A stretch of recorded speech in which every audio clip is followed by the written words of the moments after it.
Good morning. Today we're taking a look at XRP along with the Velo data liquidity and the Sigma coin. So, all right, guys, we were waiting and hoping to set a higher low yesterday after we had a fairly large breakdown into this zone here at $1.43. And sadly, we were unable to keep this wave count to the upside, resetting the count or possibly shifting it.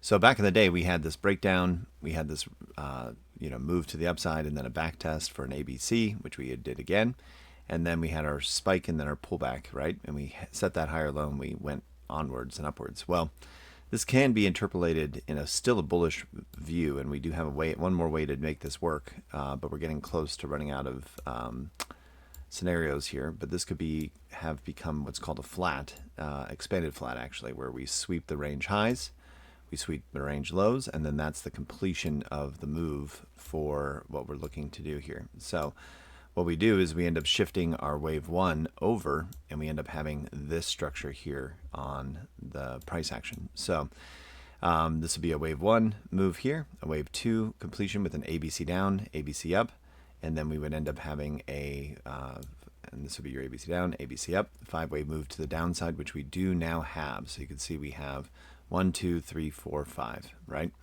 So we want to start seeing some higher lows, a move back up into this mid-range, and then really it's going to be, once we get to about $1.47-ish, that's really where we want to see a continuation occur, and that this wave 2 flat is now in of the larger degree. So basically, in addition to this, we have a wave 1 through here, a wave 2, and this would be wave 1 and 2 of the next wave 3 move that's coming. So that's really the only way to count this bullishly at this point. Obviously, if we start losing the origin of wave 1 down here at $1.34, which is quite a far way away, then that would ultimately mean that we have reset the whole thing.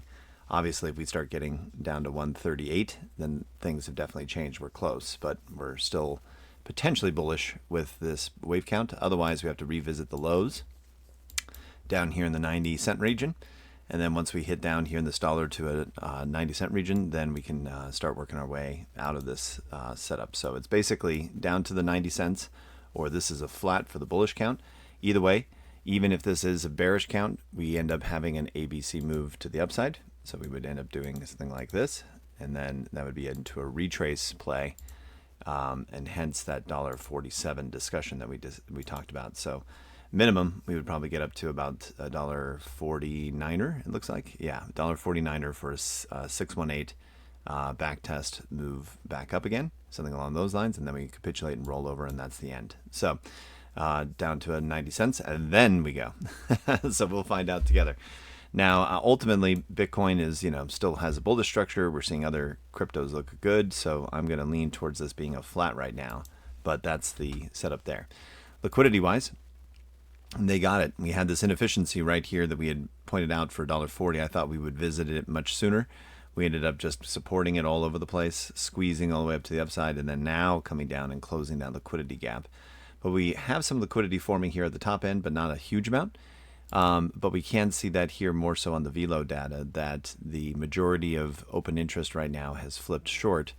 And you can see that in the times that we do flip short, we come down, and then we do have a bounce, at least a minimum, back into a retrace. And then here again, we flip short, and then we have this bounce back into a retrace. We flip short, we have a bounce, we flip short, we have a little mini bounce, and then we flip short again. So I'm expecting at minimum a bounce for a retrace play back up to that 147 region. Maybe even as high as 149 for that retrace. So we'll be watching that as we move along. But right now, this is loaded shorts, high open interest, majority being shorts. And this is cool. This chunk right here, a lot of spot buying. That's what you want to see. You can see how much bigger this volume is here in spot buying compared to like all the way back through here.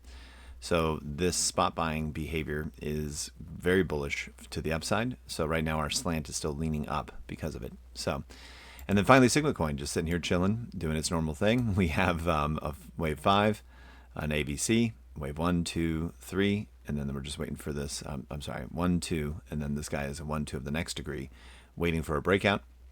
We're just waiting and watching. That's all we're doing at this point, waiting for that RSI to happen.